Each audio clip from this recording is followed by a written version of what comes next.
Bom dia, classe! Bem, bom dia, pessoal que nos assiste na gravação, no EAD. Queria que vocês virassem lá para a câmera e dessem um bom dia também, pessoal que está assistindo a gente. Falar bom dia, pessoal. Tá bom? Nossa aula de hoje, nós vamos concluir o livro do Pentateuco, os 5 primeiros livros, né? Do Antigo Testamento. Nós vamos falar sobre o livro de Números e Deuteronômio. Ok? Livro de Números.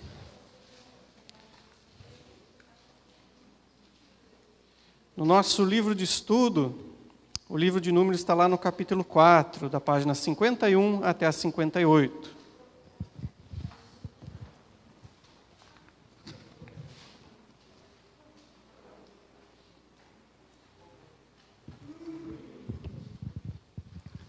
Página 51 até a 58 está o livro de Números. Perdão, 53 até 58.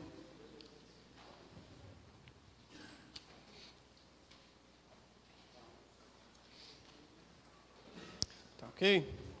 Então a gente não vai escrever aqui as tabelas que já estão no livro, né? Vamos apenas comentar de forma breve e resumida.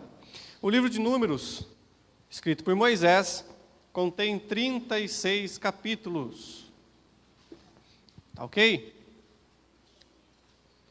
Ele recebe esse nome por causa lá daquela tradução para o grego, do Septuaginta, né, da palavra grega aritimoi. Tem a ver com contagem, né? Aritimoi. Com a tal da aritmética. Por que ele recebe esse nome? Porque dentro dele vão haver 2 contagens, 2 censos populacionais.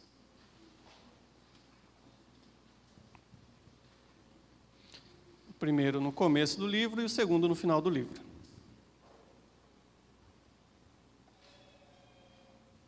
Alô? Um no começo do livro e um no final do livro. E o que essa contagem implica, Tiago? Essa contagem é aquela contagem dos homens adultos que saem lá do Egito na noite da Páscoa, né?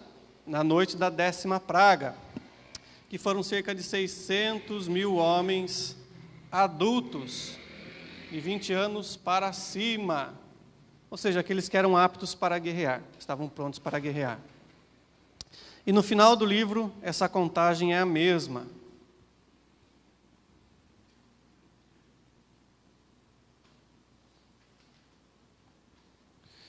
Por quê? O segredo que está no meio do livro. Entre o capítulo 1 e o capítulo 36, a história do povo de Deus na região desértica, né? O nome em hebraico o nome em hebraico do livro de Números é Bamidbar.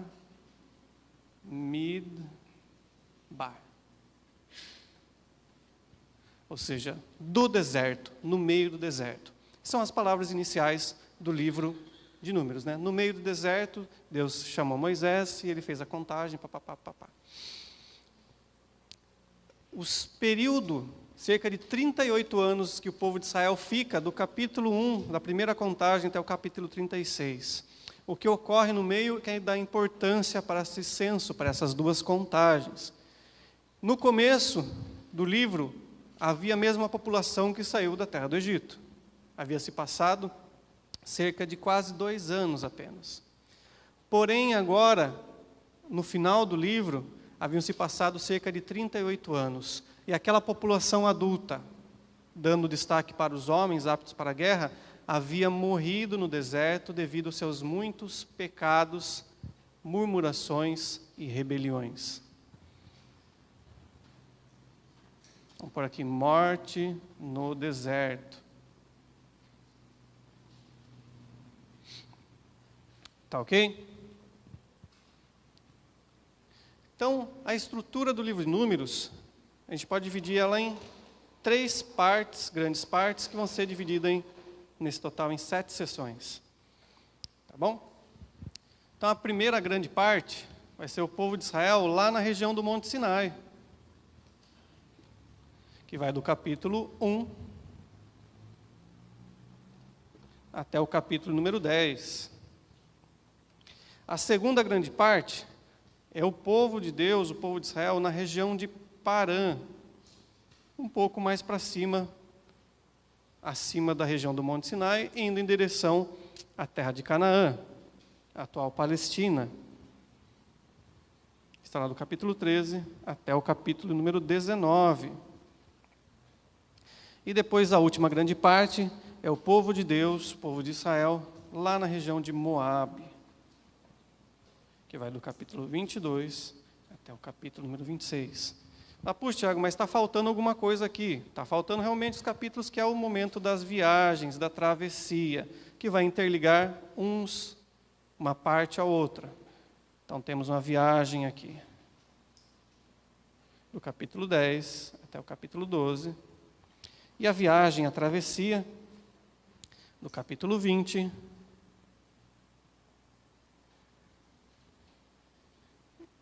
até o capítulo 21. Tá ok?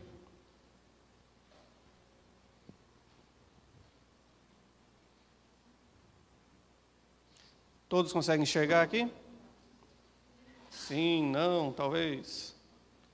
Então, para quem não está enxergando, a primeira parte é Sinai, do capítulo 1 ao 10. A segunda é Parã, do capítulo 13 ao 19 de Números. E a última é Moabe, do 22 até o 26.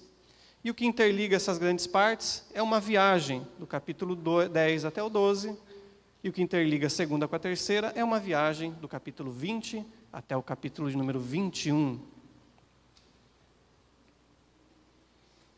Tá ok? Então, essa grande divisão do livro de Números já dá para a gente começar a enxergar e entender alguma coisa do livro. Tá ok? Do capítulo 1 até o capítulo 10, o que acontece aqui? Eles estão acampados na região do Monte Sinai, uma grande população, imagine só, cerca de 600 mil homens, sem contar mulheres, crianças, adultos e os idosos e estrangeiros que saíram. Então, era um grande acampamento assentado aos pés, nas fraldas do Monte Sinai, ok? Onde hoje em dia é uma região do Monte Sinai, próximo ao Mar Vermelho, Golfo de Suez, Golfo de Acaba, aquele mapa que nós já vimos nas aulas passadas. Aqui do capítulo 1 até o capítulo 10, o que acontece? Acontecem as instruções e descrições de como deveria ser a ordem do acampamento, de levantar o acampamento, e algo muito especial, que é a instituição do culto religioso, através do tabernáculo, que era o templo móvel deles, né? Aquela tenda, aquela cabana que eles armavam e desarmavam, e com o sacerdócio levítico, né? Estabelece os levitas como os mediadores entre Deus e Jeová, entre Deus e Javé, o Deus do povo de Israel. No capítulo 1 até o capítulo 10 vai tratar acerca disso. O que ele vai falar? Moisés unge, consagra Arão com seus filhos como sacerdotes. Eles levantam pela primeira vez o tabernáculo, a tenda onde os sacerdotes levitas iam falar e oferecer sacrifícios para Deus, como nós vimos lá em Levítico. Eles falam da organização do acampamento de Israel, como eles deveriam montar a partir de agora. Como que ia ser assim, Tiago? O tabernáculo ia ficar montado no centro e as tribos iam ficar ao redor.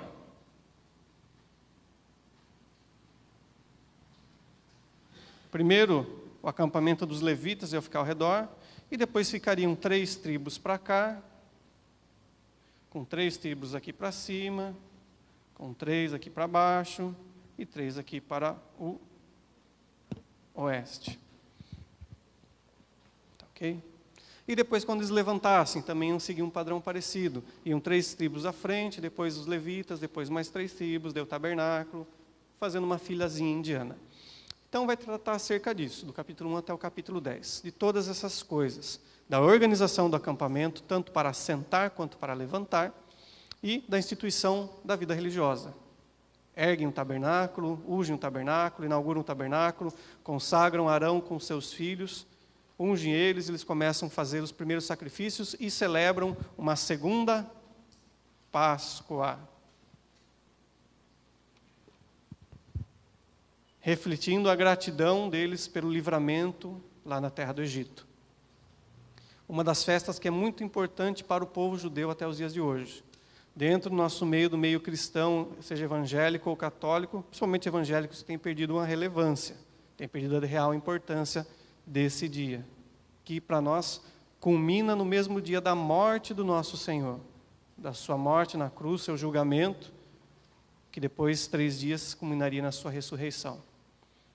Tá, ok? Mas para o povo judeu, até os dias de hoje, tanto os ortodoxos quanto os não tão ortodoxos, é uma festa de principal relevância. Tá bom? Algo que a gente devia observar também. Não igual a eles, né? Comer pães asmos, o cordeiro, mas dar o devido respeito para isso, pois é um sinal do poder de Deus quando libertou o povo de Israel do Egito, simbolizando aquilo que Jesus fez por nós na cruz, nos libertando do pecado, da morte, do inferno, da separação de nós com Deus. Do capítulo 10 até o 12, a viagem, quando eles levantam o acampamento, conforme as instruções dadas por Deus, e partem para a região de Parã, onde eles iriam assentar novamente. No meio da viagem já ocorre o quê? Murmuração, reclamação.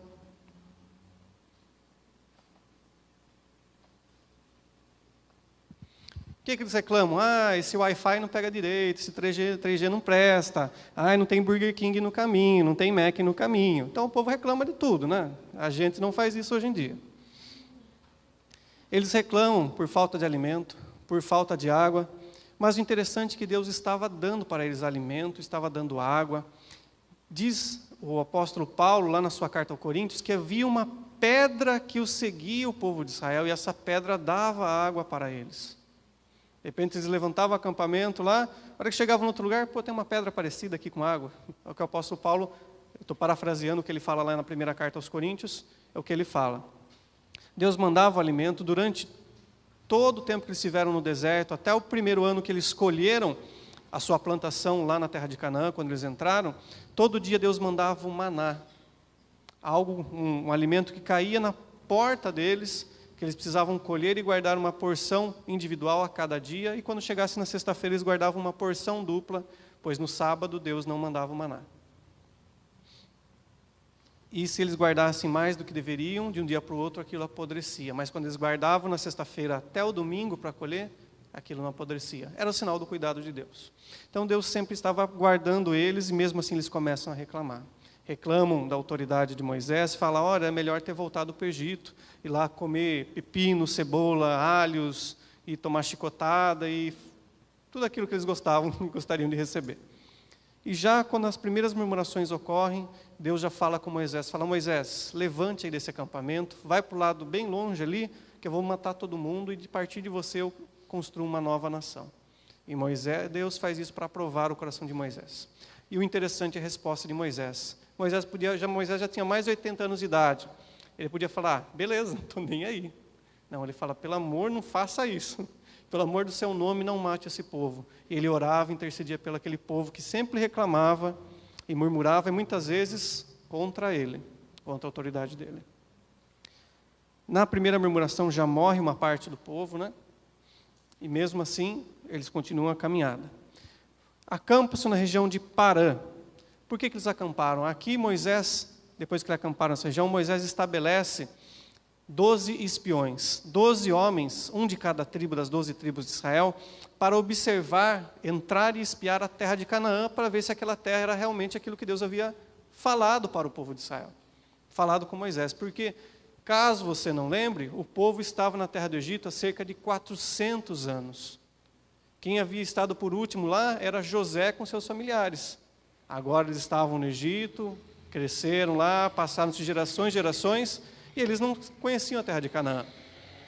Eles não eram homens livres que podiam viajar e conhecer a terra, ver se a terra era boa, não era. Não, agora eles vão lá espiar a terra de Canaã. E durante 40 dias, aqueles 12 espias veem tudo que há na terra. Vão do norte ao sul, ver se ela era boa, se era boa para se plantar, se havia árvores frutíferas, se havia gente forte ou gente fraca, cidades fortificadas, se habitavam em cabanas, se moravam no campo ou na cidade. E eles, no final daqueles 40 dias, trazem um relato para Moisés com o acampamento que estava na região de Parã. E você sabe a história, né? Eles falam tudo o que havia na terra. Falam, olha, é uma terra maravilhosa, dela mana leite e mel. Eles trazem alguns sinais, algumas provas da fertilidade e da prosperidade da terra. Uma delas é um cacho de uva que precisava de 2 homens para carregá-lo. E eles falam tudo isso. Só que 10 deles enfatizam algo triste. Fala, olha, mas porém lá habitam homens fortes. Muitas das cidades possuem homens muito altos, até mesmo gigantes. E nós éramos, aos nossos próprios olhos e aos olhos deles, como gafanhotos. E eles enfatizam essa coisa ruim.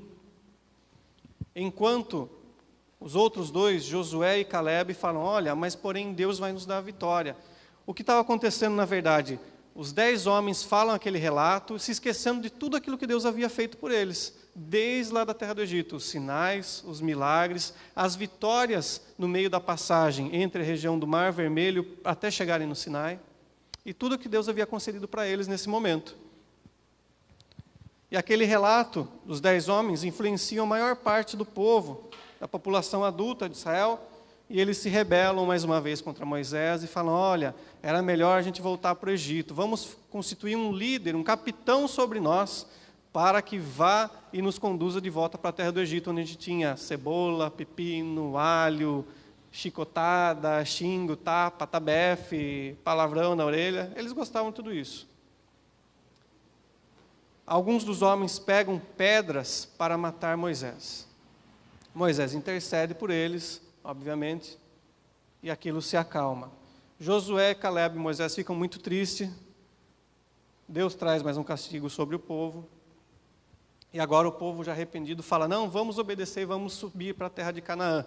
E Moisés fala, de jeito nenhum, vocês forem agora, vocês vão quebrar a cara. Um pequeno exército sobe, logo na primeira cidade eles já apanham e voltam com o rabinho entre as pernas, aqueles que sobreviveram. E agora, Deus fala com Moisés e Moisés transmite para o povo uma sentença. Para cada um dos dias que eles espiaram a terra, eles ficariam 1 ano no deserto, até que acontecesse o quê? Que aquela geração adulta, que viu os sinais de Deus, viu a mão de Deus, lá no Egito, na travessia do Egito para o Sinai, do Sinai até Parã, e mesmo assim murmurou, reclamou, blasfemou, se levantou contra Deus e contra Moisés, eles iriam morrer, para que chegasse uma nova geração, que não viu os sinais do Egito, mas cria e dependia de Deus, pudesse entrar na terra prometida. Tá ok? Depois dessa sentença que Deus dá para o povo de Israel, acontecem mais algumas rebeliões, sendo que as principais estão do capítulo 16 até o capítulo 17. Nessa rebelião, o que acontece? Levantam-se 3 homens encabeçando a rebelião.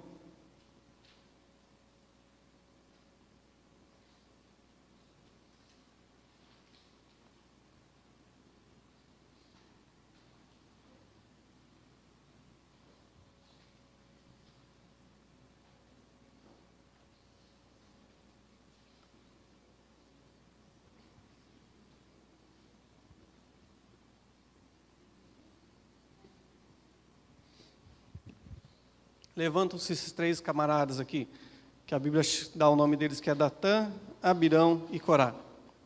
Eles se rebelam contra a autoridade de Moisés e de Arão. Por quê? Datã e Abirão eram descendentes de Ruben, o filho mais velho da tribo dos filhos de Jacó. Ou seja, eles falam, quem teria a autoridade, a primazia, seríamos nós, que deveríamos liderar, não Moisés, que é da tribo de Levi. E Corá, que também era da tribo de Levi, a mesma tribo de Moisés e de Arão, ele fala, por que só Arão pode ser o sumo sacerdote? Nós também podemos governar o culto religioso, podemos dirigir, podemos ser o pastor do povo de Israel. Ou seja, se eles levantam contra a autoridade de Moisés e Arão, a qual foi instituída, colocada através de Deus. Nessa rebelião, muita gente se levanta contra eles. Moisés, mais uma vez, ora a Deus. Deus faz a mesma oferta e fala, se levanta daí que eu vou matar todo mundo e começa um povo novo a partir de você. Moisés fala, de jeito nenhum.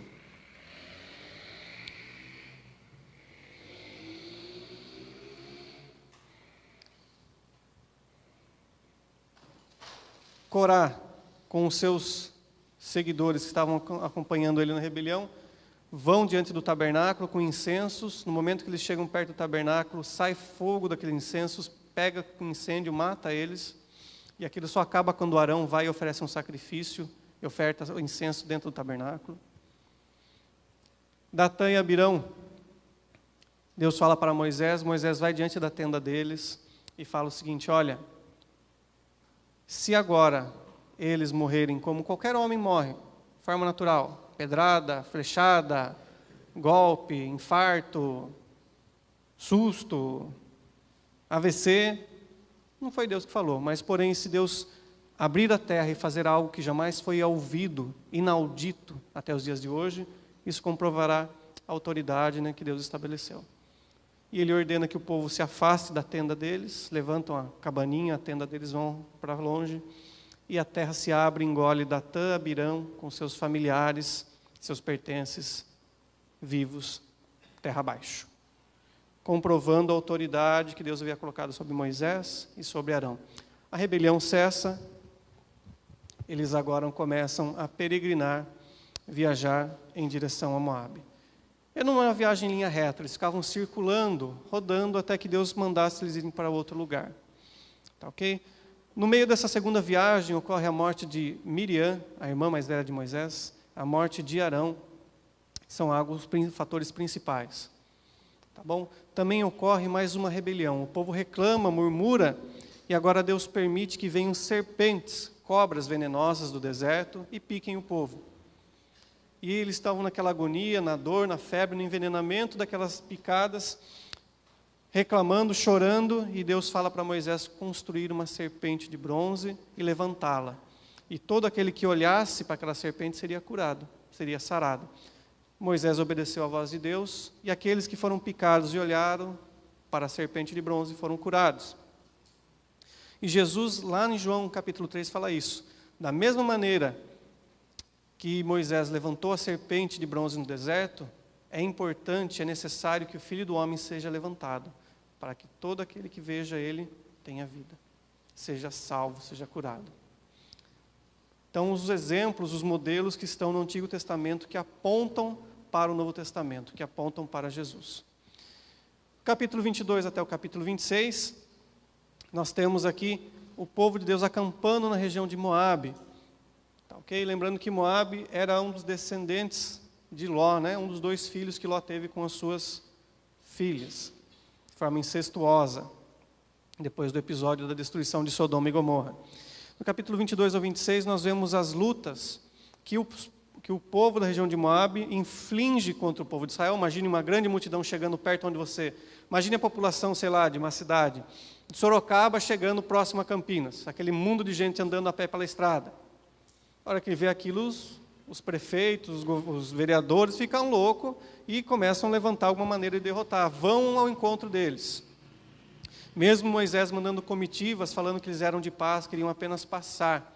Mesmo assim se levantam contra, Deus dá vitória para o povo de Israel, até que nós chegamos num fato interessante, que está lá do capítulo 23 em diante.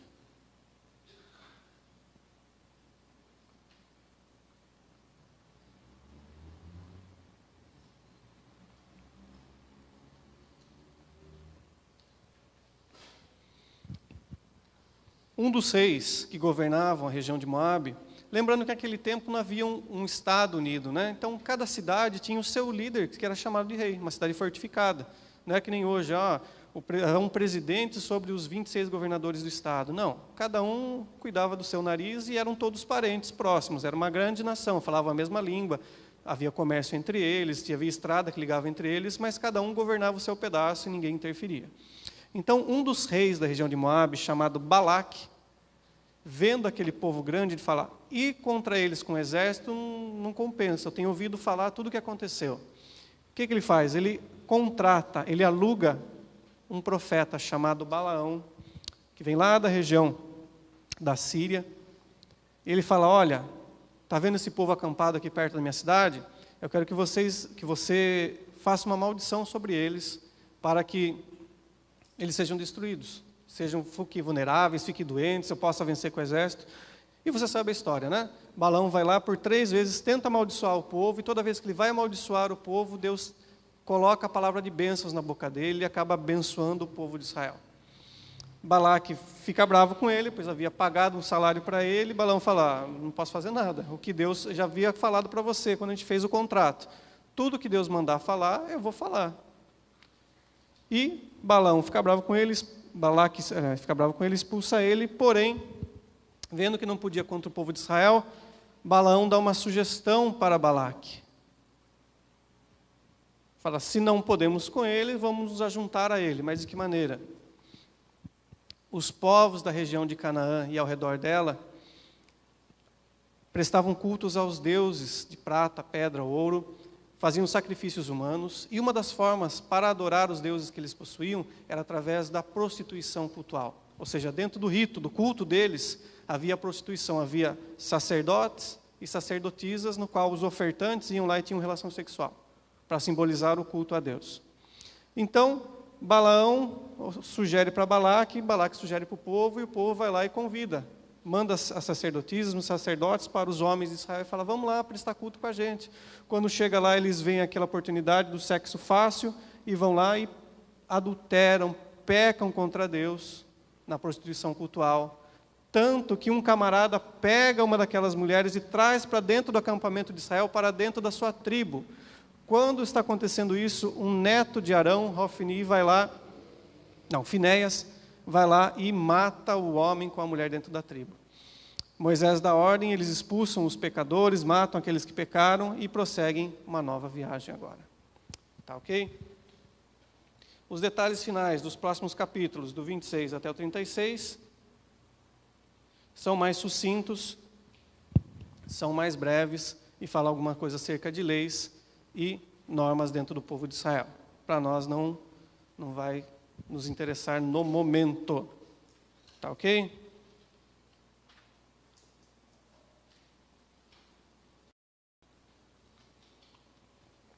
Partimos então agora para o livro de Deuteronômio.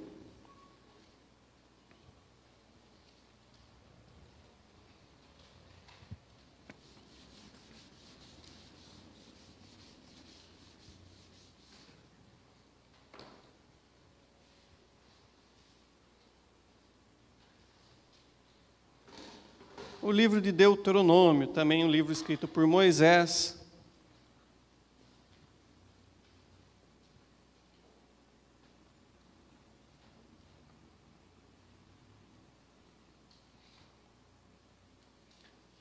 Que é uma palavra grega que quer dizer também o quê? Repetição.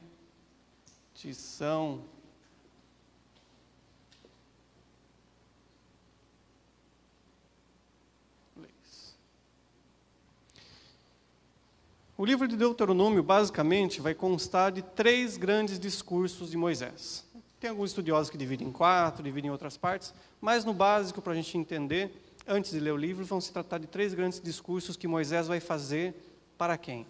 Vai fazer para aquela população que passou, sobreviveu ou cresceu durante aqueles 38 anos no deserto, que agora eles estão na região de Moabe, assentados, próximos a cidade de Jericó. Então eles estavam em Moabe, do outro lado do Rio Jordão, e lá eles conseguiram enxergar Jericó. E lá seria a porta pela qual eles entrariam na terra prometida, na terra da promessa. Então agora Moisés pega essa população nova, pega os que sobreviveram dos 38 anos do deserto, ou que cresceram, e faz 3 grandes discursos para eles. Ele faz um discurso só, com o qual nós dividimos em três partes.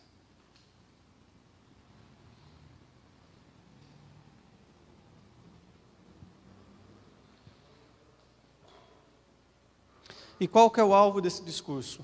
É repetir as leis, é relembrar as leis para aquela população que nasceu, cresceu no deserto, ou que sobreviveu, que não foram como seus pais que morreram no deserto. Quais leis essas? As leis que Deus falou com Moisés lá no Monte Sinai, as quais estão repetição. As leis, as quais estão lá no livro de Êxodo, a partir do capítulo 20, estão por todo o livro de Levítico, estão espalhadas também no livro de Números. Então agora ele relembra e ensina, para quem não tinha ouvido, as leis de Deus, como eles deveriam se portar quando entrassem na terra de Canaã, na terra prometida, a qual eles deveriam lutar para conquistá-la. Tá ok? E a gente pode dividir esse grande discurso em 3 partes, sendo esses aqui, ó, Deuteronômio, do 1 até o 11, do 12 até o 26, e do 27 até o 34.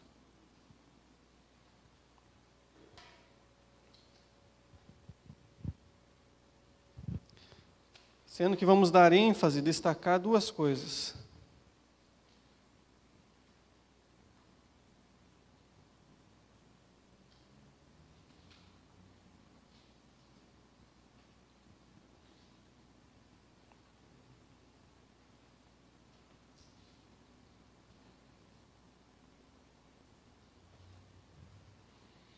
Fala, puxa, Tiago, eu quero ler, eu estou morrendo de vontade de ler o livro de Deuteronômio hoje, sábado, que não está chovendo, está um clima até gostoso.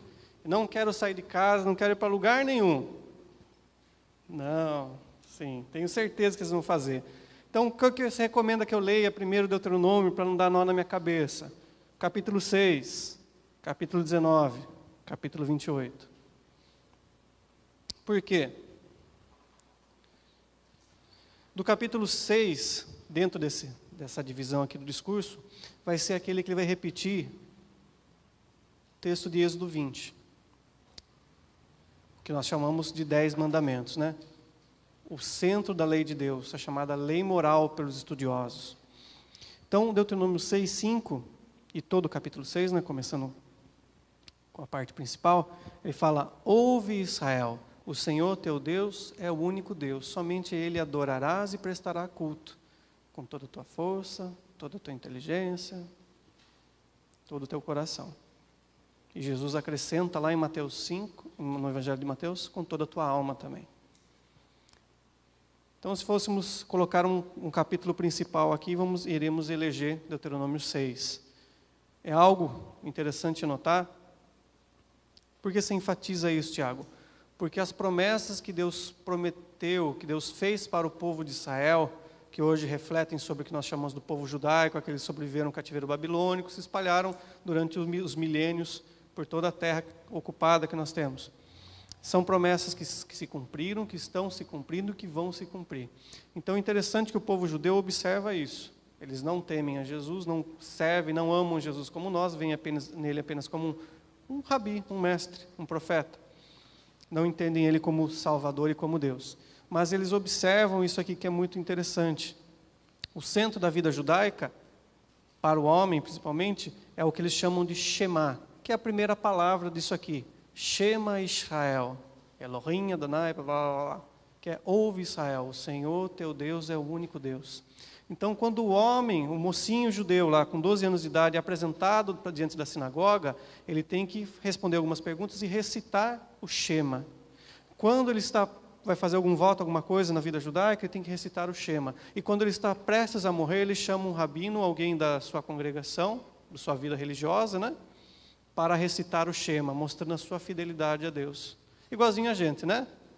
A criança vai na igreja, depois vai na balada, depois está perto de morrer, chama quem der, né? Padre, pastor, bispo, arcebispo, mulá, muçulmano, chefe espírita, quem for. Pode fazer a pergunta.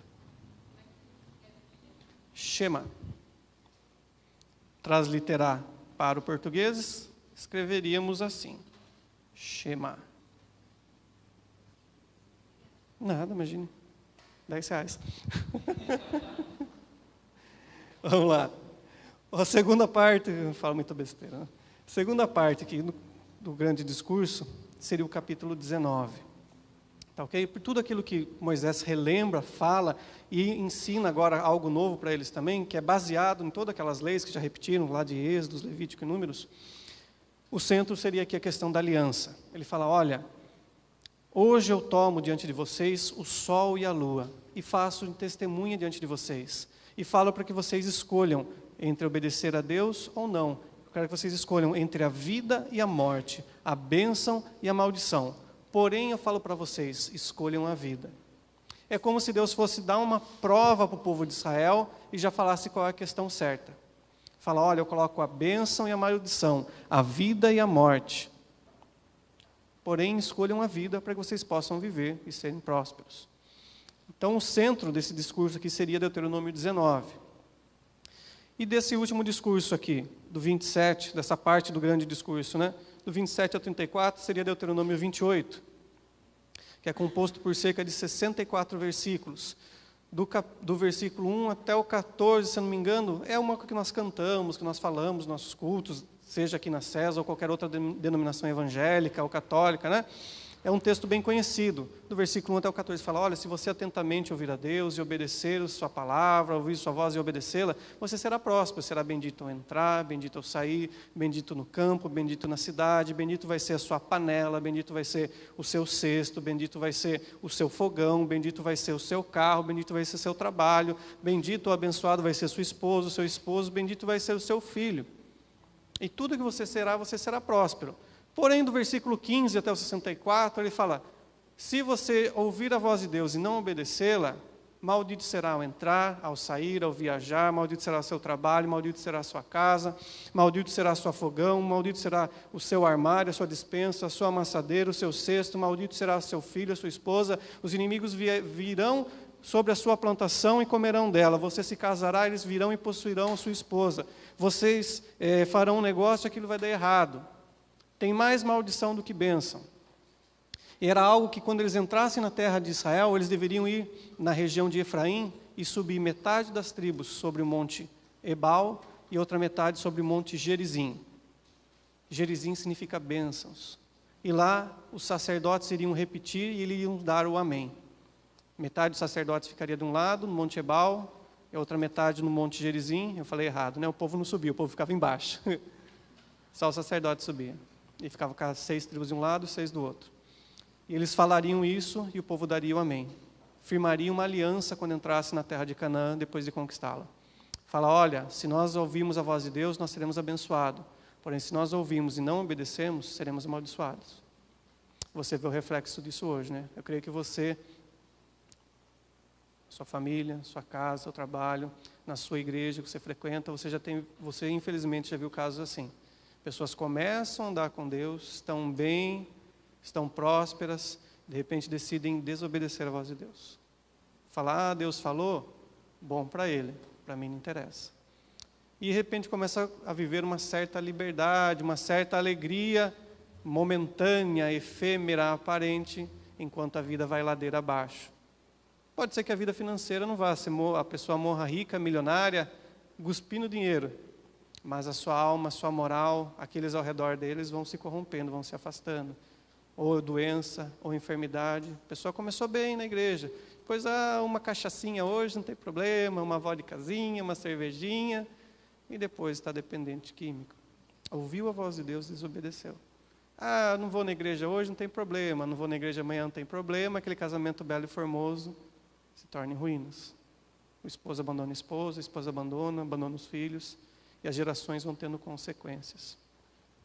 Algo que repete-se muito no livro do Deuteronômio, algumas passagens que Moisés, quando fala, ele fala, olha, e essas bênçãos chegarão para vocês, para os seus netos, para os netos dos seus filhos, para os netos dos seus netos.